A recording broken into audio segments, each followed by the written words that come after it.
Welcome to this tutorial video. The goal of this video is to show you the configuration segment within the navigation wheel. From the diary screen, click on a navigation wheel located on the navigation bar. The navigation wheel will open.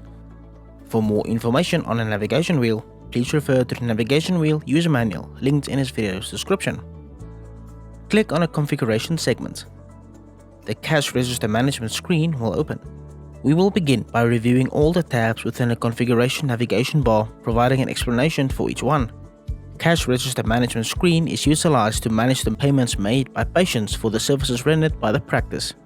Please note that all cash registers that have been set up will be listed. If no register have been set up, the list will be blank. For more information regarding the cash register and how setup is done, please refer to the cash register user manual linked in this video's description. Click on the Practitioners tab. The Practitioner screen will open.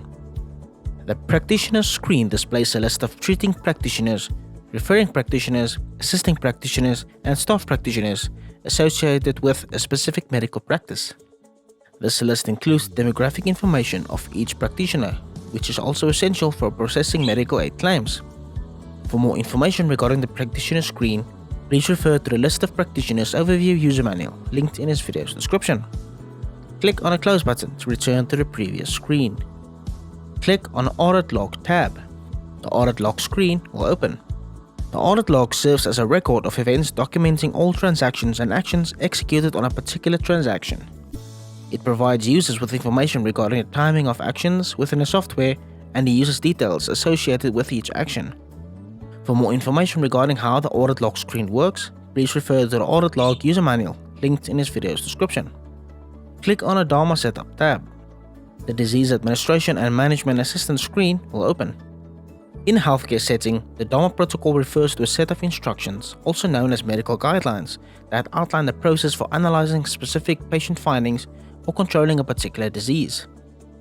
It includes a treatment plan designed to guide patients on when to perform specific tasks related to their condition. For an extensive explanation regarding Dama, please refer to the Dama Disease Administration and Management Assistant Overview user manual linked in this video's description. Click on a Close button to return to the previous screen. Alternatively, click on a Save button to save any changes made. Click on a Workflow Event Type Info tab. The Workflow Event Type Info and Management screen will open.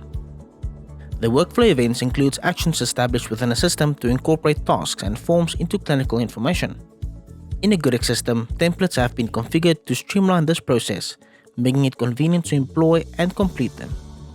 Various workflow event templates are at your disposal, including but not limited to examination forms, scripts, and sick notes.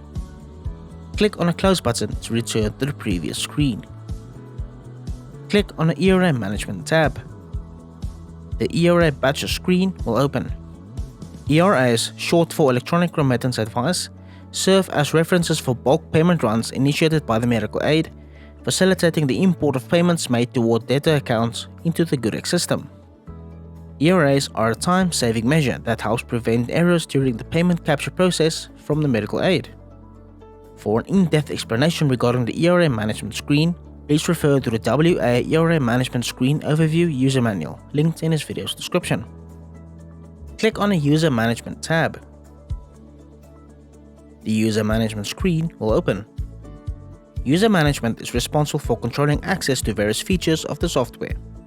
It is configured on a per-entity basis, enabling a practice to define access rights for each user based on their role within the organization.